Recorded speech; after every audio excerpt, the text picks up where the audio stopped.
علیکم السلام و رحمت الله و برکاته. سوال دیگر این که امام سلفی ها، پیشوای سلفی ها چی کسی هست؟ بارک الله فیکم.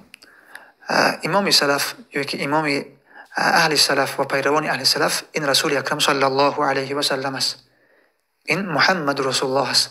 الله عز و جل میفرماید که محمد رسول الله والذین معه اشداء على الكفار رحماء بینهم. محمد صلی الله علیه و سلم رسول الله است و کسانی که با همراه رسول اکرم صلی الله علیه و سلم هستند سحقیر هستند با کفار و رحمدیل هستند بین خودشون، یعنی بین اهل مؤمنین و بین مسلمان ها باید دیگر تراحم دارند، مهربان هستند و اما با کفار بسیار سحقیر هستند. پس الله عز و جل ببین که میفرماید که محمد رسول الله است و کسانی که با همراه او هستند سحقیر هستند بر کفار و رحمدیل هستند بین دیگرشون. پس رسول اکرم صلی الله علیه و سلم این امام سلف و امام اهل سلف است. والله عز وجل فرمت ومن يطع الله والرسول فأولئك مع الذين أنعم الله عليهم من النبيين والصديقين والشهداء والصالحين وحسن أولئك رفيقا.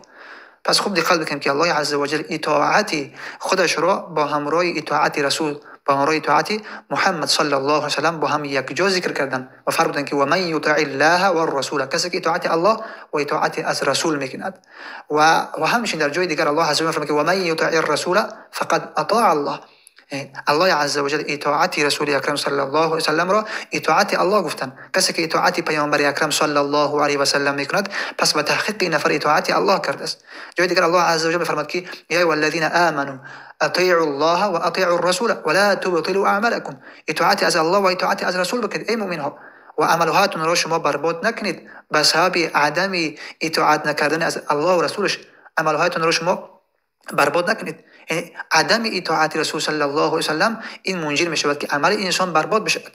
و همچنین الله عز و جل نهی کردن از مخالفت رسول اکرم صلی الله علیه و سلم و فرمودن و من یعص الله و رسوله و یتعد حدوده یدخله نارا خالدا فیها وله عذاب مهین.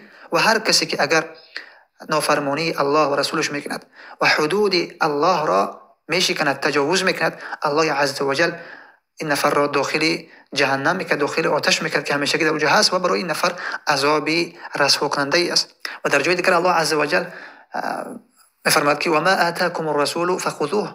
هر آنچه که رسول اکرم صلی الله علیه و سلم برای شما داد او را بگیرید و ما نهاکم عنه فانتهوا. و هر آنچه که رسول اکرم صلی الله علیه و سلم شما را نهی کرد از او باز بایستید. جای دیگر الله عز و جل میفرماید فلا وربک لا یؤمنون حتی یحکموک فیما شجر بینهم.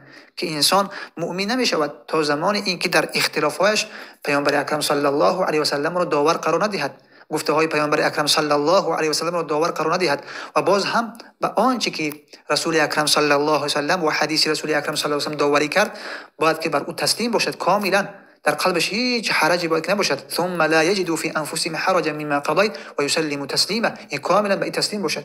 جای دیگر الله عز و جل پیامبر اکرم صلی الله علیه و سلم را برای امتانش الله عز و جل برای بندگانش ایرا چی میگد؟ ایرا میگد که برای شما الگو و نمونه است. لقد كان لكم في رسول الله اسوه حسنه لمن كان يرجو الله واليوم الاخر وذكر الله كثيرا. یعنی برای شما در رسول اکرم صلی الله علیه و سلم در اتباع و پیروی کردن پیامبر اکرم صلی الله علیه و سلم الگو و نمونه است. در اتباع و پیروی رسول اکرم صلی الله علیه و سلم برای شما الگو و نمونه است. بله. و جای دیگر الله عز و جل اتباع و پیروی کردن از رسول اکرم صلی الله علیه و سلم را از علامت محبت با الله عز و جل الله عز و جل قرار دادن. میفرماید که قل این کنتم تحبون الله فاتبعونی یحببکم الله. اگر که شما ادعا میکنید که الله عز و جل را دوست می‌دارید پس اتباع از پیروی از پیامبر اکرم صلی الله علیه و سلم بکنید. فاتبعونی اتباع از من بکنید. یا پیامبر اکرم صلی الله علیه و سلم از یهود و نصارا از اینا یعنی که بگو که اگر شما الله را دوست می‌دارید پس اتباع و پیروی از من بکنید، الله شما را دوست می‌دارد. لهذا رسول اکرم صلی الله علیه و سلم سلف این امت است و پیشوای سلفی ها است و پیشوای اهل سلف است. بارک الله فیکم.